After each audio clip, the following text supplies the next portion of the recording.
Welcome, everyone. Thank you very much for taking some time out of what looks to be a beautiful evening in what is now, I guess, late July already. We've brought together our Stakeholder Engagement Advisory Committee, which is DMPS's version of the School Improvement Advisory Committee. And we've also invited all the members of our community problem solving teams that we put together to help us move forward as intelligently as possible on our school board SMART goals. And the purpose of this evening's meeting is to get share some information about the federal dollars that we'll be receiving to make up for some of the challenges that we've faced through the COVID pandemic, and as our discussion prior to the meeting indicates, through the pandemic that we're continuing to experience.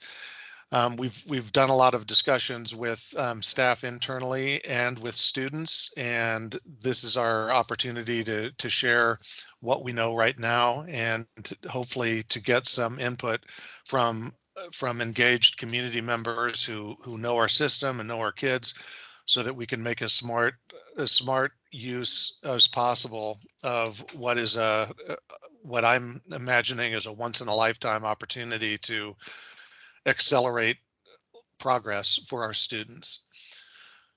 So you want to advance the slide, Mary?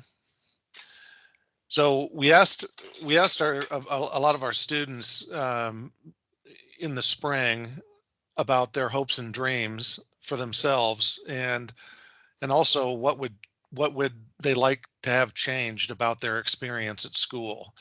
And we're going to really ask you essentially the same questions, but divide you up into specific areas so that we can have more in-depth discussions. But first, we want to share with you a short video that will show you, give you a taste anyway, of where our students' thinking is at this point in time. Okay, Tom, could you give me a thumbs up if you can actually hear this to make sure? Yeah, I will.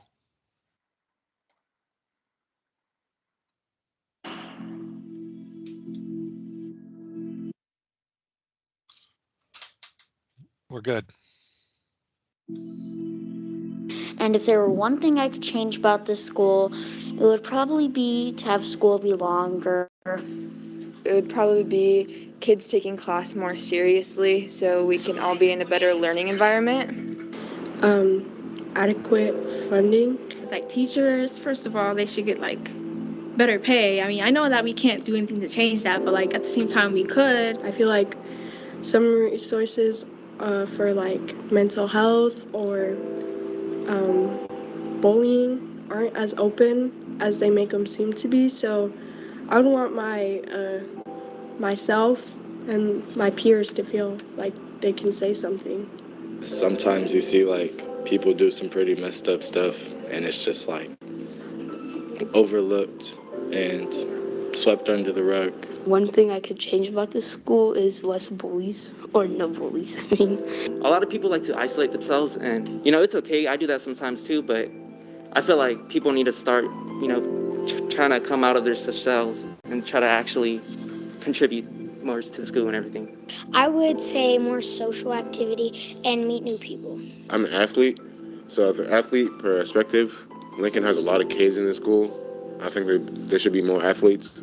That's one thing I would change if I could. I wish there were more people playing sports and like doing more activities. More social time for people to socialize and learn about each other and their cultures. Maybe that a lot of people aren't accepting of different people. No, diversity doesn't mean anything if we're not catering to it, if we're not doing stuff differently. Just building that understanding among students, which I really think these new history classes and stuff will help with, because you get to learn not only about yourself but about other communities that you're not a part of. The LGBTQ, you know, like I don't really learn about that type of history, and I feel like people who don't know about it, like they should, because I feel like they don't know like like the things I've gone through in the past and the history, which is not talked about at all. So I feel like that should happen too. I would have loved if growing up I had a Latino teacher who spoke my language and encouraged me to speak Spanish at school as well, because I feel like a part of me, like Spanish is my first language, but I feel like I lost that part of me a little bit. Like I still speak it fluently and everything, but I feel like as I was learning English, I should have been able to keep my vocabulary, my like strengths in Spanish and grow upon it as well. So that would have been ideal. And like obviously having the courses like Chicano studies and representation throughout all my educational career.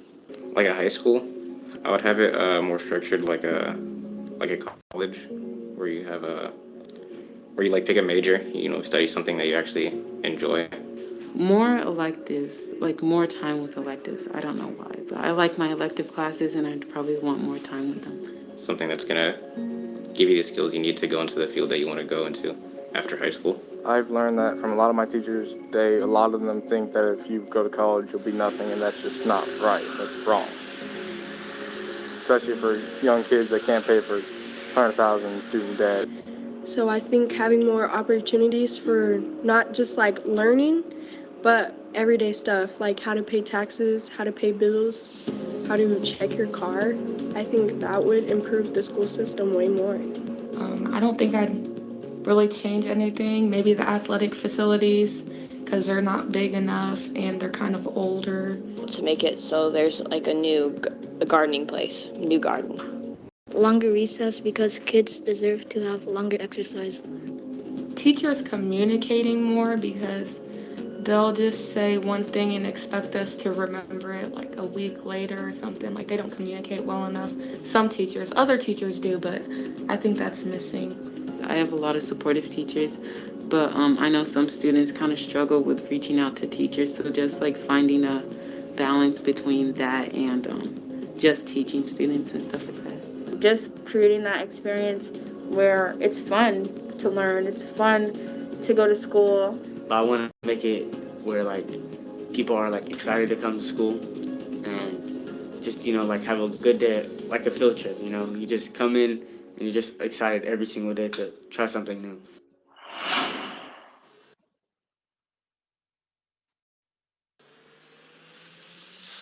So there's a sampling of a variety of our students from different levels, elementary through high school, and some of their thinking about what they're experiencing currently in DMPS and what they would like to see changed. We're going to engage you in some discussions that are a little bit more focused. So we've done our welcome.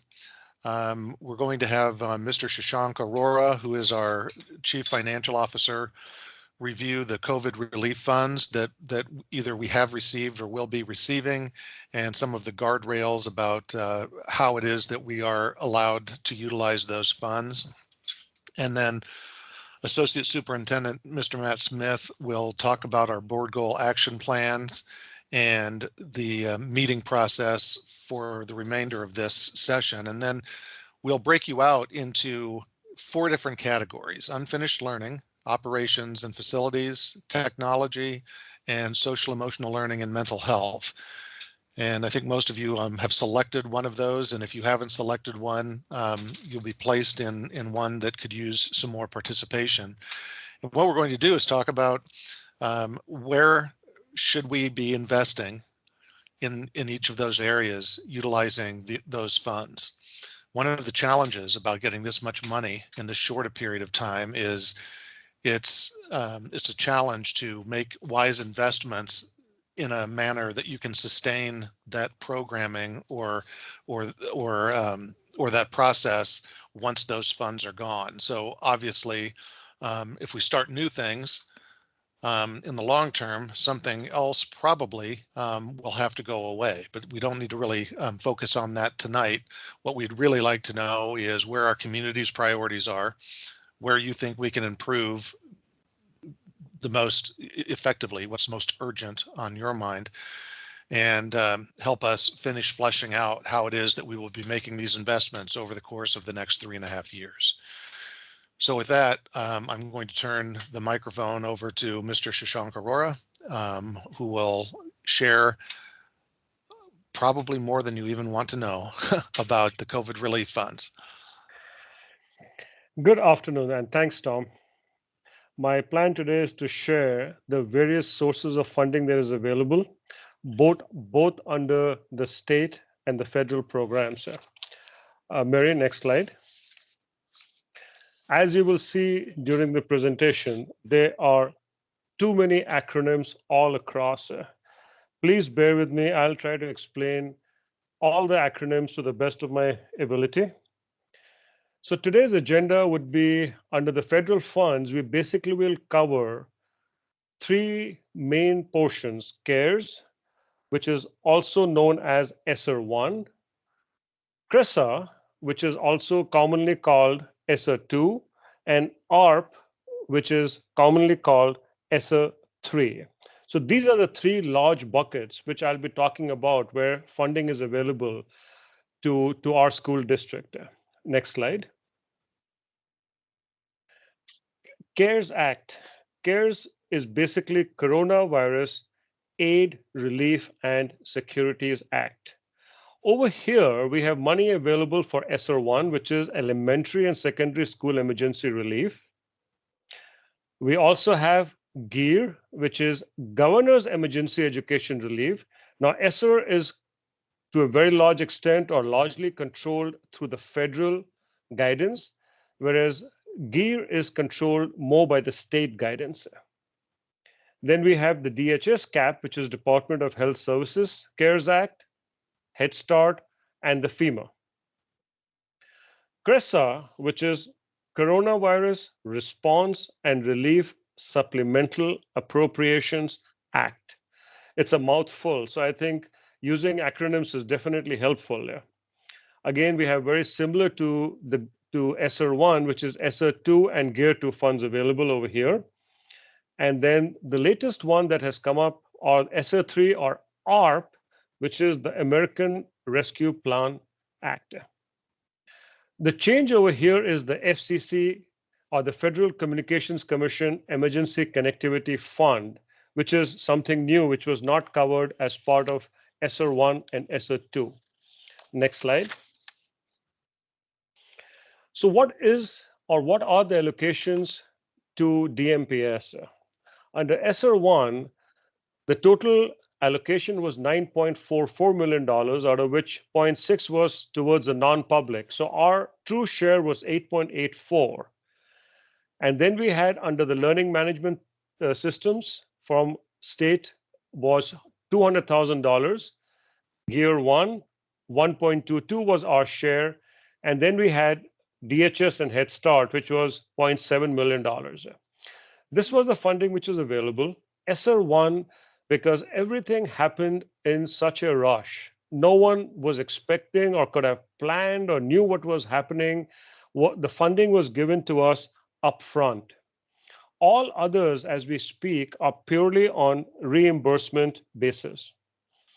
The Iowa share of the total amount was $71.6 million, and they had to distribute $64.4 million under the federal guidance, and the balance $7 million or a little north of that is what they could control and give it under different things. And they gave what we call as the learning management system, Gear 1, DHS, and other things. Next slide. Under what overarching principles were we supposed to be spending these funds? So under ESSER, the most important thing was continuity of service. We had to continue to pay the staff with minimal layoffs. Layoff was not forbidden, but as much as we could avoid, we were supposed to do that. PPE, which all of us have heard as being part of the funding available over here, connectivity and the laptops for students and employees who had the need for it. There was increased utility costs because suddenly now we had to improve the ventilation and development of online courses. We had courses available already for high schools, but not so much for elementary and middle. So we had to start the course build out for these courses. And the learning management system as is what I already indicated, and so did I about the Gear 1. Next slide. I'll try not to go through each and everything which is written on the slide, since this will be recorded and the deck will be available. All participants and other community members can go through it at the leisure. So the funding available for DHS CARES Head Start was to support child care centers. Basically, that is what DHS gave, and the Head Start was for playground equipment, classroom supplies, and reopening the centers. Yeah. FEMA, which was not a very efficient process, and I don't know how many of you in the room have ever participated in the process. It was a very time-consuming process, but we did apply for it nevertheless because that was money that was available to us, and this was largely limited to safety and cleaning. So that was ESSER 1 or CARES Act. CRESA was the second part which came through. Our allocation over here was $41 million, a little north of that. And then we had under Gear 2, competitive state grants for mental health support services. The allowable expenses were very similar to ESSER 1. The only difference was that any activity that was authorized by ESSER, IDA, adult education, and family literacy and Carl Spoken was what was added over here. Otherwise, it was extremely similar to ESSER 1. Next slide. So how did we spend the money? Suddenly, our Metro Kids or the child care program were not getting any students. No revenue was coming in, and we had to continue to pay the teachers. So we used part of the funding to support the staff over there. Our buses were still not plying at that point in time because we were either in hybrid or virtual mode, but we continued to pay our bus drivers. Food and nutrition, same thing. For teaching and learning, connectivity for students, technology for students and teachers. And as far as the dollars that we have spent on some of these programs in the breakout sessions, it would be covered over there. Virtual instructions, which was teachers who were teaching classes online were being paid. We had to hire substitutes. We had to pay them premiums at times, bonuses. The nursing cost increased. So there were a lot of things which fell under that bucket. And then safety and cleaning, as I had mentioned, PPE and HVAC air quality bottle stations that we had to install, which was touchless water stations, enhanced cleaning, special sprays, all those things we were spending money on. Next slide. The last of them was SR3 or ARP or American Rescue Plan. The new thing over here, as I had mentioned earlier, was the $7 billion available at a national level under FCC. This was not available under ESSER 1 and ESSER 2. The US Department of Ed received $122.9 billion, out of which majority of it, or $122 billion, were to go to the states. There was US Department of Health and Human Services, which had received money under these programs as well. And the first item, which was the COVID testing for schools at $10 million, this is what was available. And our state had returned that money back to Fed that we did not need that. So this is under this funding that was available. And I'm going to talk a little bit more in the next slide on what the FCC provided. So Mary, if you can go to the next slide. The purpose of FCC funding was to provide connectivity for students off campus, not on campus. So basically in their home who do not have a connection. And the limits that were set by FCC was $400 per connected device, which was a laptop or a tablet or whatever.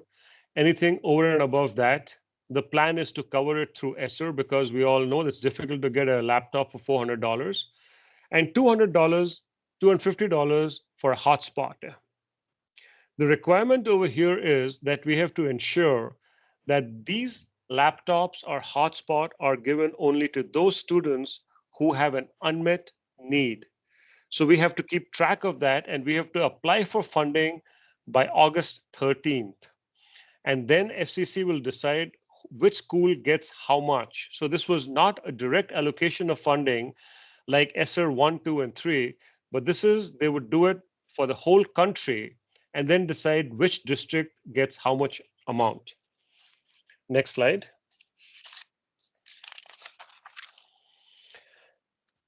So looking at a national level, $122 billion, out of which 122.8, out of which 122 were to go to the states.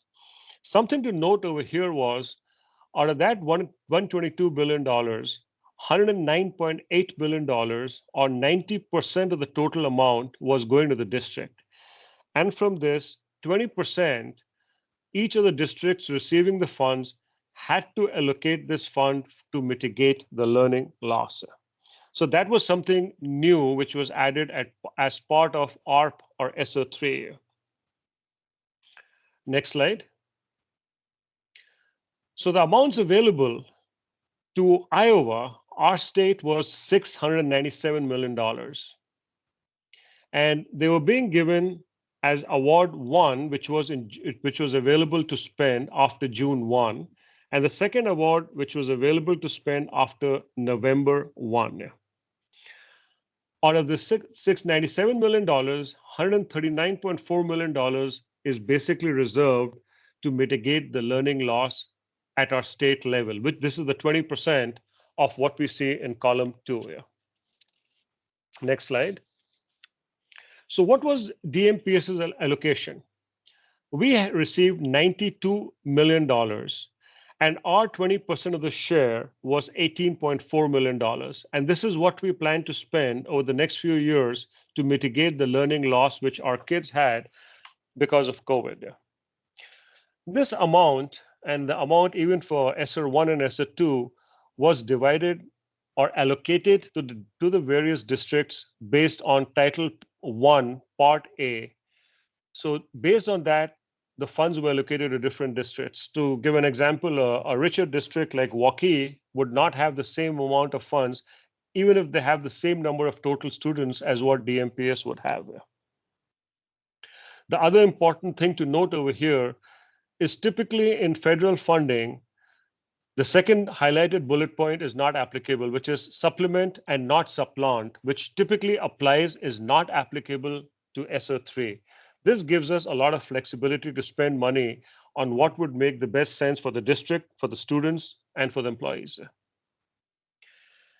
Next slide.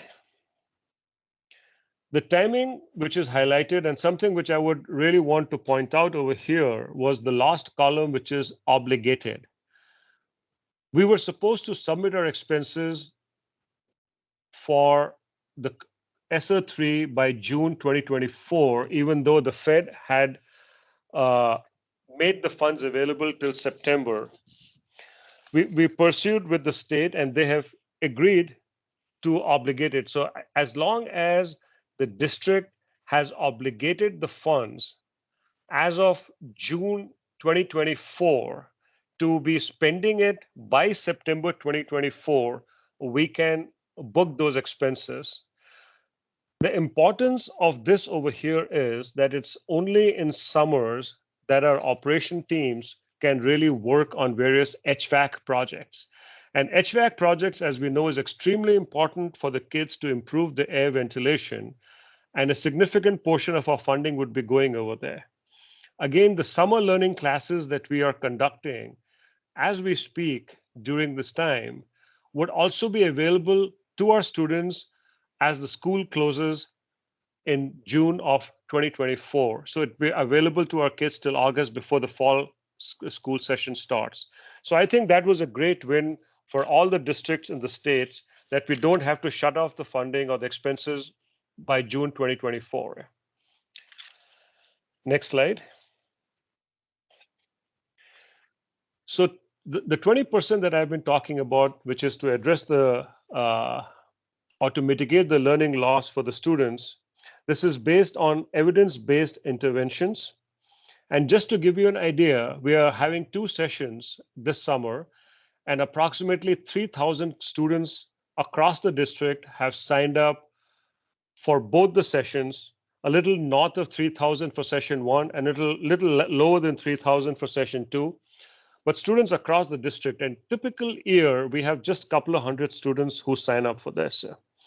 So that definitely the need was there, and having the funding available during the summer is coming out very handy. We are also using this money to provide education to the kids during an extended day. So we extended some time periods during the day in the last few months of the year, a comprehensive after-school programs.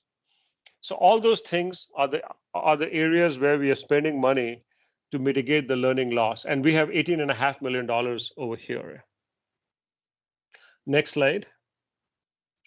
So the rest of the money that is available out of the $92 million is $73.8 million, which we can spend from July 21 to September of 2024. I'm not going to go through all these items listed under allowable expenses, but a few of them that I would highlight is the one that I had mentioned before: any activity authorized by ESSER, IDA, adult education, family literacy, and Carl Perkins.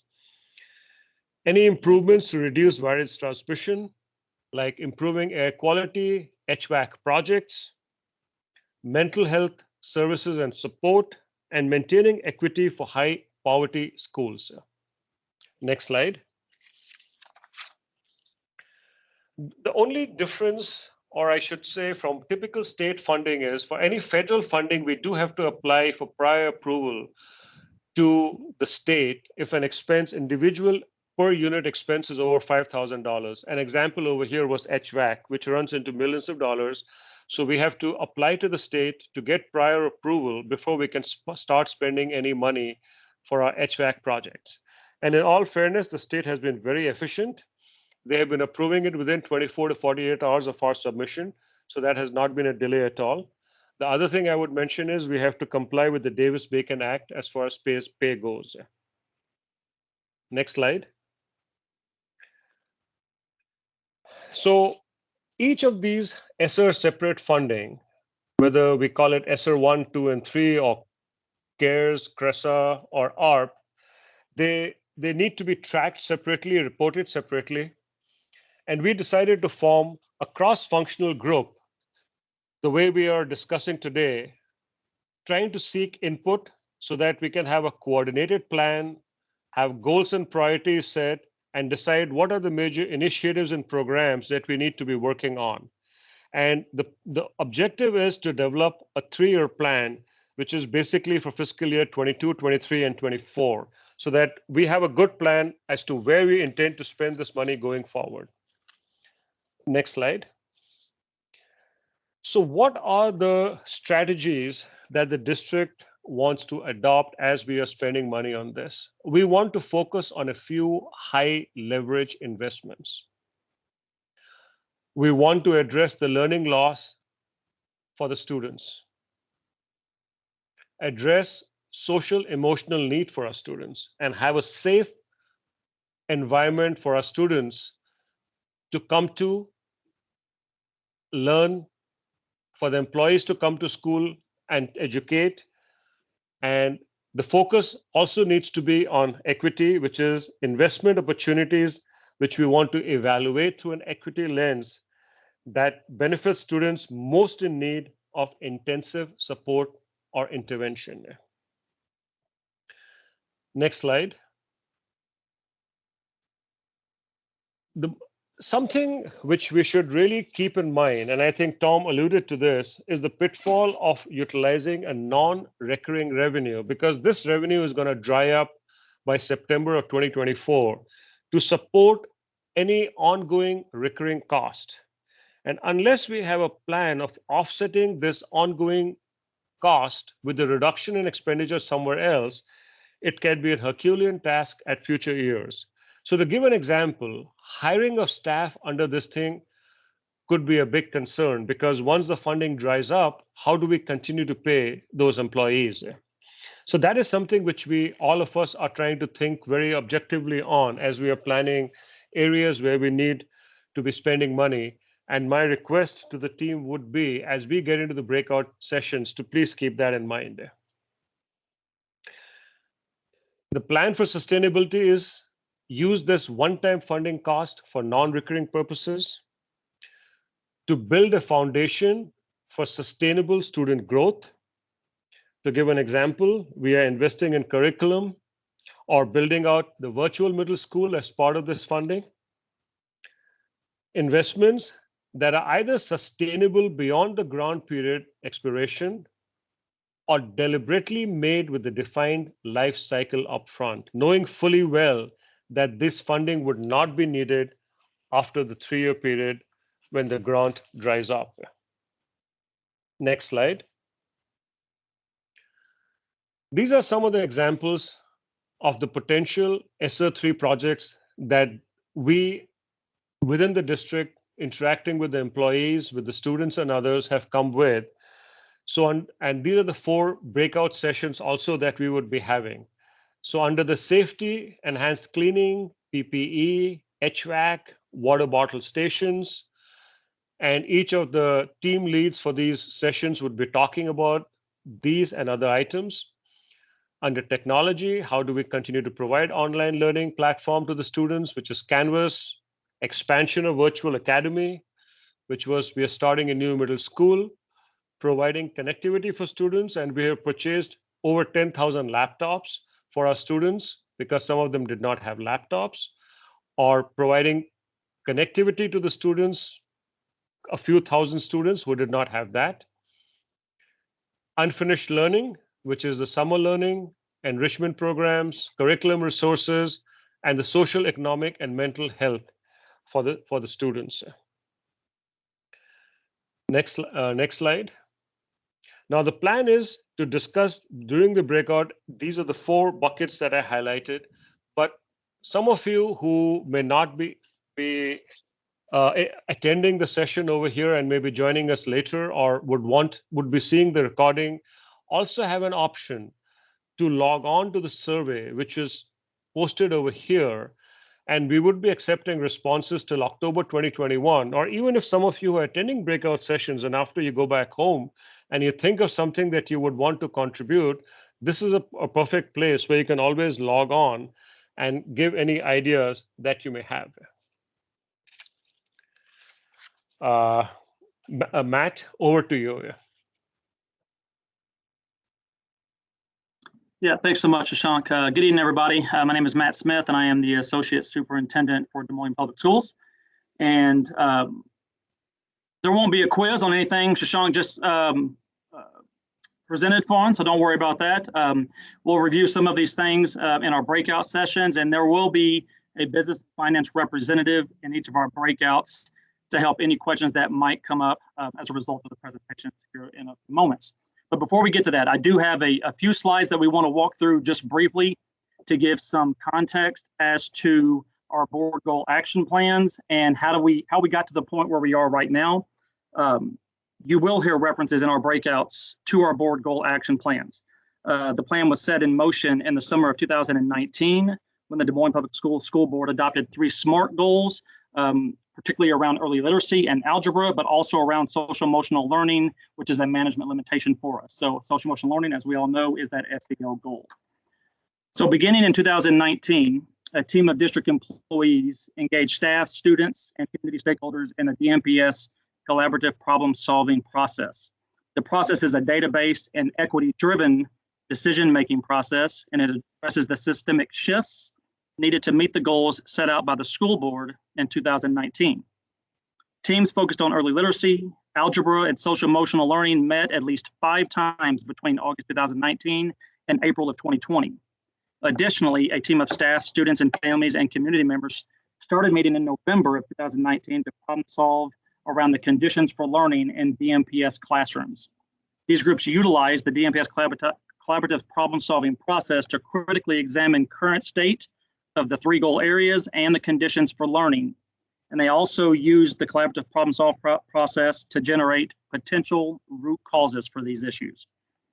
Under the premise that the system that is currently in place is aligned to create the outcomes that are occurring, these groups focused on the systemic changes that will provide students, staff, and the community the structures needed to create improvement. All 4 teams created problem-solving statements related to student outcomes and then prioritized and verified root causes to the problem statements. The community teams also brainstormed actions and turned those actions over to district staff to prioritize and then, of course, operationalize. In the summer of 2020, I think I just lost my screen. Mary, can you guys still hear me? Yes, we can. Yes. Okay, I'll just go without the screen, so I'll trust that you'll move it, so I don't have a slide here. In the summer of 2020, engagement.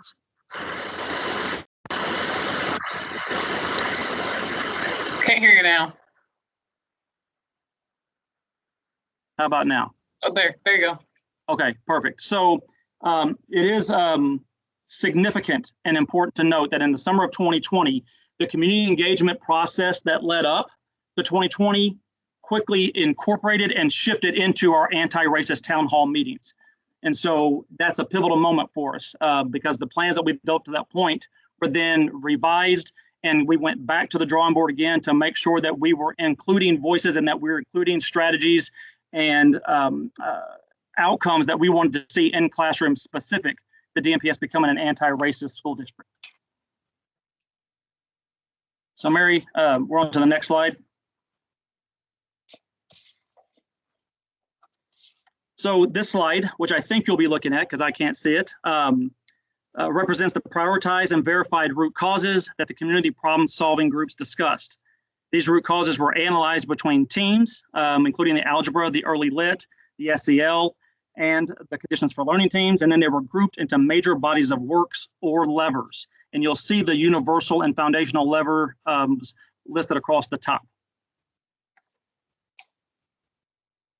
These levers are the changes in the system that will be made in order to address the root causes that were identified by the collaborative problem-solving team members and verified by district staff. These levers are categorized as either universal, which is what all students receive, or foundational, supports that need to be in place for the universal tier in order to be effective. So it's important that that we provide a little bit of that context in these buckets because, again, you're going to hear a lot about the school board action plan, and this is what we're referencing. This is how we're bucketing these strategies, and this is how we're categorizing them, because as you can see, the finances that comes along with this can be quite complex and confusing. In order to make it simple and to keep it organized, we had to have an organizing structure to get that done. So fortunate for us, we've been working on this since 2019, and we do have a very solid plan that needs your voice, that needs your tweaks, your edits, and your thoughts and your suggestions. So before we break out, let me walk through a little bit about the logistics for the remainder of the night and where we're actually going to conclude, which is in our breakout sessions. There are 4 breakout sessions, and here momentarily when we hit that button that Aaron clicks, you will begin to be automatically pulled out into these breakout sessions. All of the breakout sessions will be posted to our website with a form to ask further questions and to post feedback. If you have questions or feedback about an area, they will be available to you on the website. So while you're being pulled out into one and you will spend the rest of this meeting in that one, please know that you can go back to the website to view the other breakout sessions and also post questions and provide your feedback to those sessions as well. Breakout sessions will also be recorded and posted to the website. So if you speak and turn your camera on, be aware that you will be on the website. And so what a great way to get your name out there, right? So just be alert of that if you speak or you're posting something, it will be captured on the video that will be posted to the website. Don't let that deter you. We want to hear from you. We want to hear your questions. We want to hear your feedback and your thoughts. Lastly, what you'll see on this slide is some facilitator roles, right? And some roles that will be help to guide the conversation. So you have a facilitator in every breakout session. We also have a business and finance representative, and you will see some presenters. Each of these folks will introduce themselves to kick off the meeting. And then we will conclude tonight in those breakout sessions. So we will not come back to a whole group. We will stay in those breakout sessions for the duration of this meeting. And again, so before we leave, and Dr. Ahart, if you have any final words before we start clicking the button to move everybody to the breakout sessions, we just want to thank you for your time and your energy. And we know this is a busy time of the year, and this is an evening that you could be with your family. So thank you so much for spending the time with us. Dr. Ahart? Yeah, thank you very much, Mr. Smith. Yeah, I want to reiterate, I know that there are many, many other things that you could be doing in the middle of our summer, but this is really vital. This is, like I said, more money than schools have ever received in this short a span of time in the history of our country. And we need to make sure that, as we always attempt to do, is to first model good stewardship, and do that by making the investments that will best leverage accelerated performance for our students. And as the community problem solving process illustrated, we know that we don't have all the answers. If we had all the answers and all the resources that we needed, we would be seeing different outcomes for our students. And so we really appreciate your unique insights, your active participation. And as Shashank mentioned earlier, there is an opportunity if we get through the meeting this evening and an idea pops into your head, please return to that link and share any ideas that either weren't present with you tonight or you just didn't have the opportunity to share, because we want everyone's best thinking, because that's how we're going to make the best use of these resources in the interest of the future of our students. So thank you very much, and I'll turn it over to Mary to get us into our breakout sessions.